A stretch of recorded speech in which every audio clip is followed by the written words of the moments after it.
maastikurobotit. Et kes on juba kasutanud piipotti ja Bluebotti, siis siin on hästi palju tuttavaid nuppe.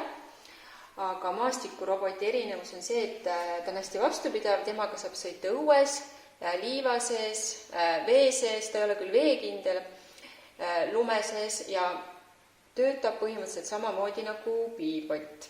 Ja siin peal on siis sarnased nupud nagu piipotil, on edasi-tagasi, paremale-vasakule, paus, tühistamisnupp ja start. Ja tema üks samm on siis edasi 20 centimeetrit. Lisaks on siin veel 2 nuppu. Esimene nupp on kiirus. Tal on 3 kiirust. Esimene, kui nupp ei põle, siis ta jätab sõitmisel pausid vahele. Ma näitan. Panen siis 2 otse käsklust ja go. Jättis pausi vahele. Nüüd ma panen selle nupu põlema, siis ta enam pausi vahele ei tohiks jätta.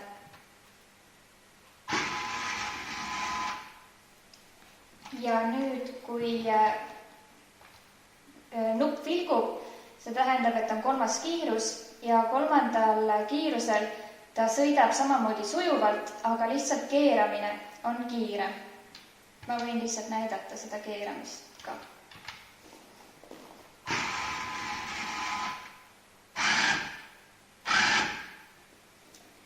Nii, ja siis tal on teine nupp siin peal, mis on takistuste vältimine. Nüüd, kui ma panen enda käe siia näiteks ette, siis ta väldib seda ja proovib leida endale tee.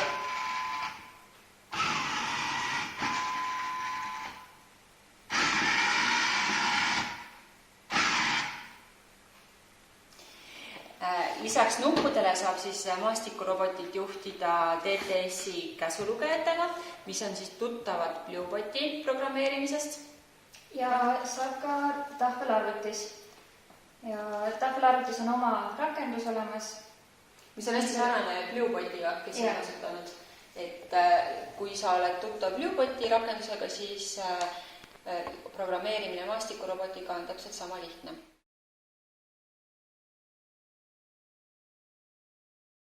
Nüüd me näitame, kuidas maastikurobotil teha programmi käsulugeja abil ja maastikuroboti ülesanne on jõuda raja lõpus oleva karikani.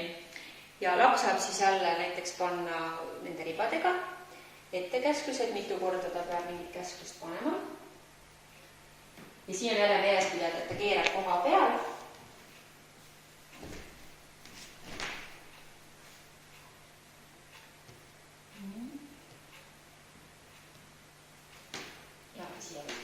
Juurde panna. Ja nüüd tuleks siis robot ära ühendada käsulugejaga. Nüüd me näitame, kuidas ühendada käsulugejad maastikurobotiga. Selleks tuleb mõlemad seadmed sisse lülitada, vajutada käsulugejal sinist nuppu ja oodata, kui nad omavahel teineteist leiavad ja tekivad maastikurobotile sinised tulukesed.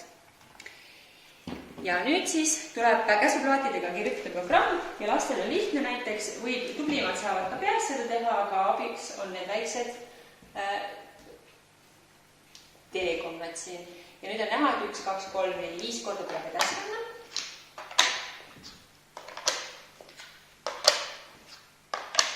Pöörata paremale ja siin see pööramine on 90 kraadi ja hetkel siis maastikurobot pöörab ka 90 kraadi.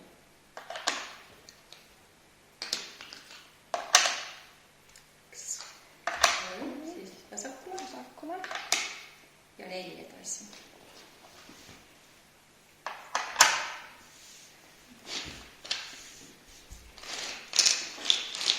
Peab kasutama kordust just.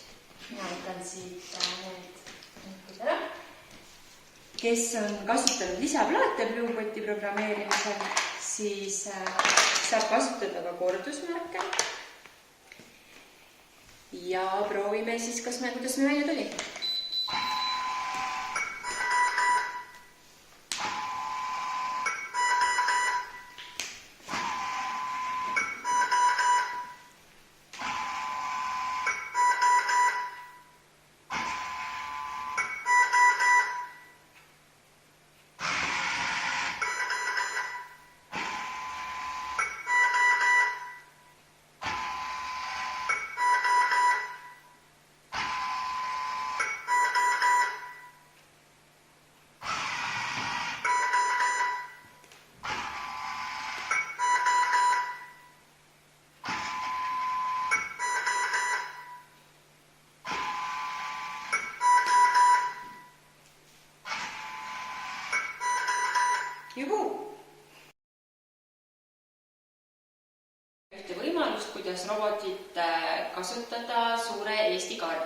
meil on kasutusel Dashi Eesti kaart ja meie ülesandeks on maastikurobot juhtida Tallinnast Võrru. Et kuna roboti üks samm on 20 sentimeetrit, siis me oleme siia valmis pannud 20 sentimeetrised ribad, mille järgi lapsel on lihtsam programmeerida. Et teeme programmi ette või teekonna ette nende ribadega. Alustame Tallinnast, et me jõuaksime Võrru. Ja siin on näha, et robot peab sõitma 5 korda edasi. Nüüd ta peab pöörama ja pööramisega peame arvestama seda, et ta pöörab koha peal. Ja kui ta on ära pööranud, siis ta sõidab jälle edasi. Ja nüüd on enam-vähem Võru kohal ja siin selle koha peal peaks ta uuesti pöörama. Kui selline teekond on ette antud, siis laps saab nüüd kirjutada selle järgi robotile programmi. Et kõigepealt siis edasi peaks vajutama 1, 2, 3, 4, 5 korda. Ma kõigepealt kustutan vana programmi ära. 5. Nüüd tuleb pööramine ja peab arvestama, et pööramine on 45 kraadi, siis peab 2 korda vajutama. Siis peab jälle edasi sõitma 1, 2, 3, 4, 5 korda. Pöörama paremale ja 1 kord siis edasi sõitma. Ja nüüd me võtame need teekonna ribade eest ära, oleme roboti Tallinnasse ja vaatame, kas ta jõuab Võrru kohale.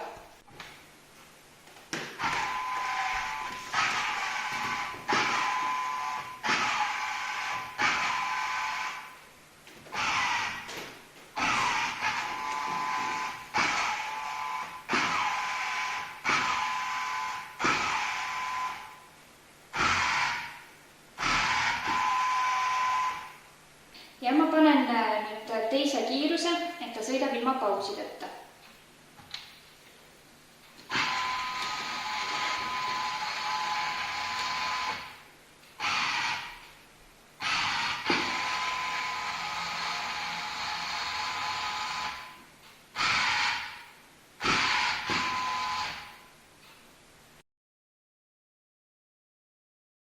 Nüüd me näitame, kuidas maastikurobot väldib takistusi ja robot on ühendatud nutiseadmega ja programm on kirjutatud äpis.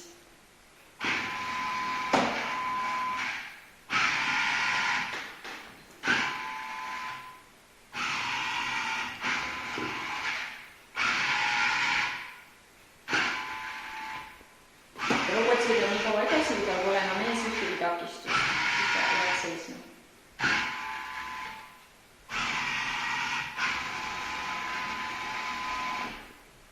Nüüd me näitame, kuidas maastikurobot sõidab üle takistuste.